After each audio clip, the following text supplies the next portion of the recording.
Hi there guys, Vino here and welcome to this Vino Prompt production, and in this video I'm going to be giving my thoughts, opinions, impressions on the 2020 Coen Brothers movie True Grit. Before I go any further, if you see me looking behind the camera, it's because I've got the IMDb page up behind me, so I'll be referring to that as we go along. I do have with me a bottle of Lucozade personally. Please grab a beverage, a tipple of your choosing, and let's get straight into this review. So, last night I was a bit bored, to be honest, and I was just scrolling through my Sky Glass TV, wondering what to watch. I can't remember exactly what happened, but there was a John Wayne story that popped up on my phone. You know, on some phones where you can scroll all the way to the left and it has an aggregated view of all the different news stories that it thinks you'd be interested in. There was a story about John Wayne. And then that put in my brain, yes, I've been meaning to watch True Grit, the John Wayne True Grit, for a long time. Because I have upstairs in a John Wayne box set, I have the sequel, which I think was just called Rooster or Rooster Cochran. Cockburn.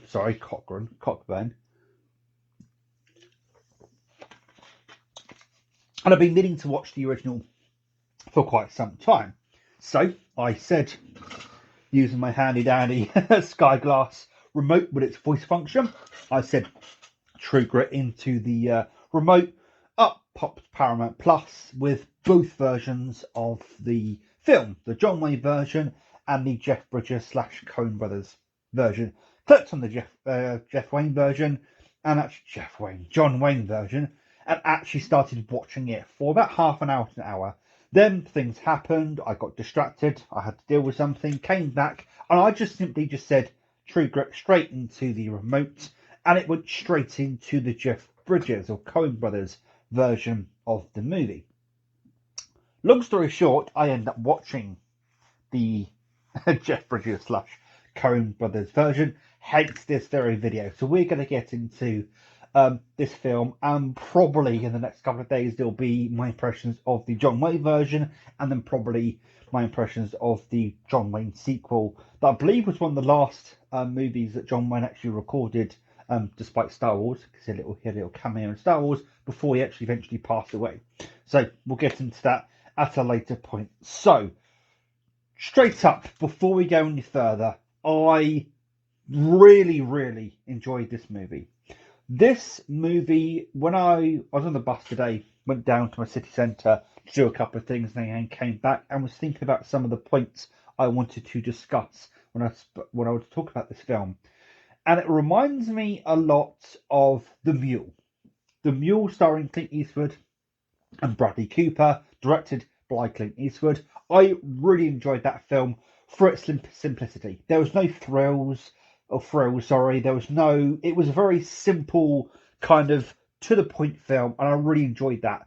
This film comes across as that as well. The cinematography is fantastic, by the way, and the acting is spot on as far as I'm concerned. But the movie itself is pretty damn straightforward. So the plot is that Hailee Steinfeld plays a character known as Mattie Ross. Her father gets killed in what seems like cold blood, because actually her father was trying to help the individual in question, and that is Tom Chaney, played by Josh Brolin. She's a very headstrong character. Kind of reminds me of myself in a lot of ways when I was younger. Extremely headstrong, to the point where she will not budge. She does not accept the word no. She does not accept failure. She just keeps going until she gets what she wants.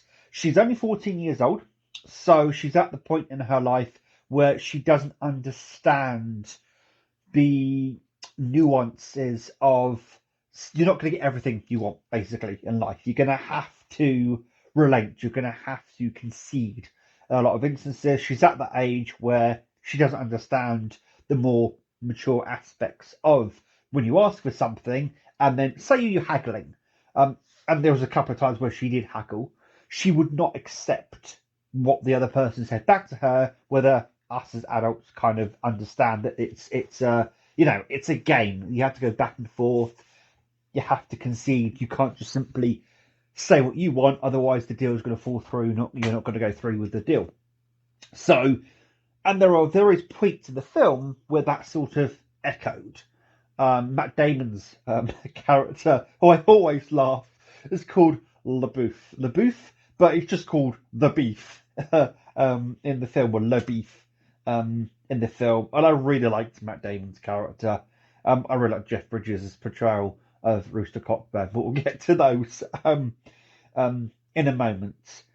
But basically, she's so headstrong that she hires a marshal in order to hunt down the killer of her father in order to bring him to justice.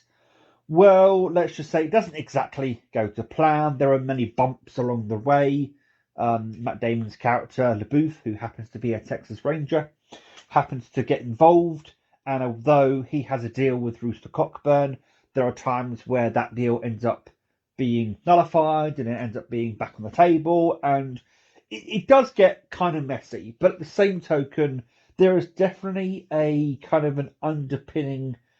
I know that a lot of the Coen Brothers movies do have sort of a bit of satire in them, a sort of tongue-cheekness, sort of bubbling under the surface. A lot of their movies have that, and this definitely has that in there.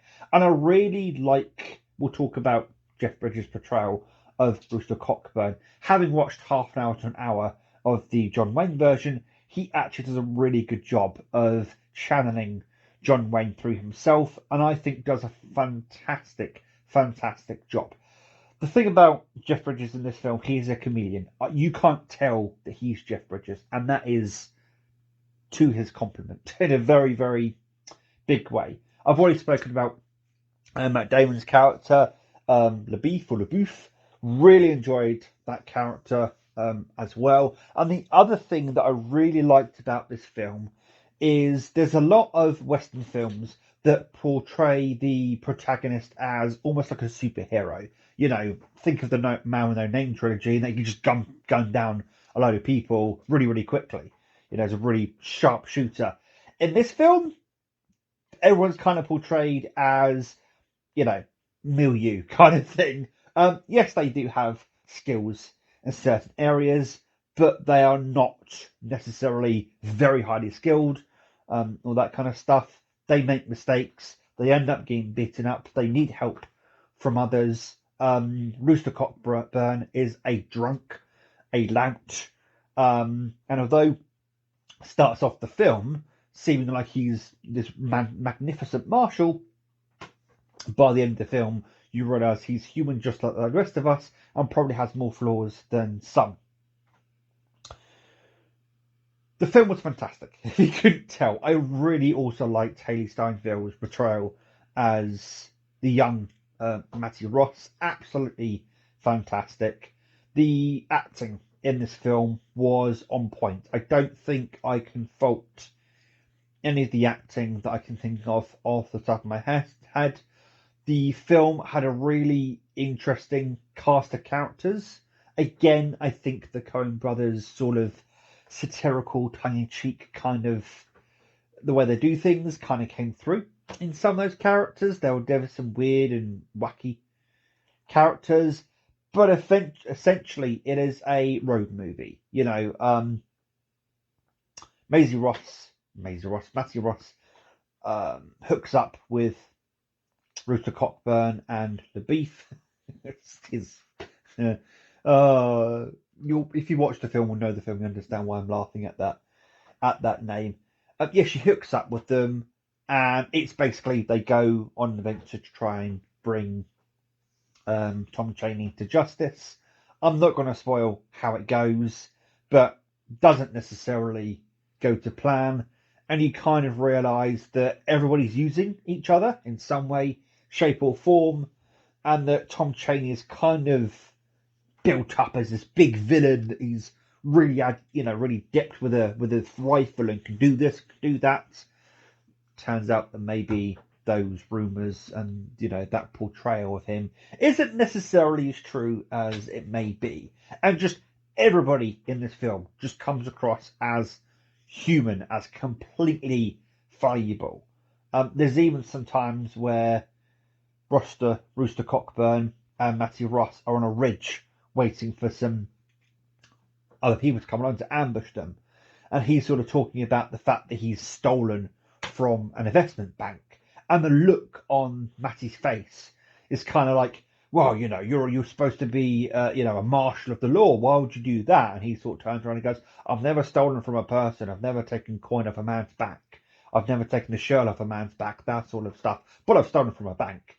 And it really does give you a nice contrast between Matty, who's she's very much of the opinion that right is right, wrong is wrong, and doesn't understand the greys of anything. And again, it comes into her headstrong nature. She doesn't understand when it's time to relent, when it's time to pull back. She just keeps going. And it's going to get her in trouble one day, and quite frankly, almost does get her in trouble a few times throughout this movie. But I think by the end, she does grow to appreciate both Rooster and the beef.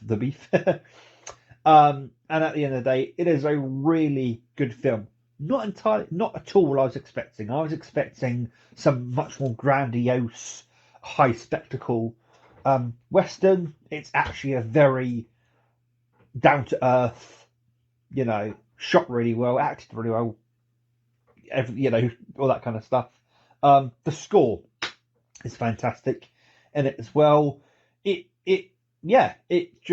simple, but at the same time really effective, and kind of blew me away in a really, really weird way. One thing I will say is I know the first hour of this film and the first hour of the John Wayne version echo each other almost scene for scene, not quite, definitely line for line. They echo each other line for line, which is kind of interesting. If you go from watching one to the other, then that's kind of interesting. But yeah, this film was absolutely fantastic. I would say that again, Jeff Bridges was just a comedian in the film, and the at the time young Haley Steinfeld as Matty Ross, fantastic. I mean, I'm going to applaud, of course, Matt Damon and Josh Brolin as well, but we know they're already fantastic actors. Anyway, I'm a big fan of Matt Damon. Haven't seen much stuff actually with Jeff Bridges in it, but the other stuff I have seen him in it, he's a complete and utter chameleon. I know me mentioning Jeff Bridges and the Coen Brothers is going to cause somebody to say, what about The Big Lebowski? I haven't watched The Big Lebowski. I'm going to be perfectly honest with you, and this may annoy a few people. I don't understand the hype around The Big Lebowski, to be completely honest with you. I'm probably going to go and check it out, to be completely honest with you, but we'll see where that goes. Anyway, hopefully you enjoyed this video, guys. My impression of the 2010 Coen Brothers directed movie True Grit, starring Jeff Bridges, Matt Damon, Josh Brolin, and Haley Steinfeld, among many other people. Until next time, guys, please take care. And as always, enjoy the rest of your day. Ta-ra.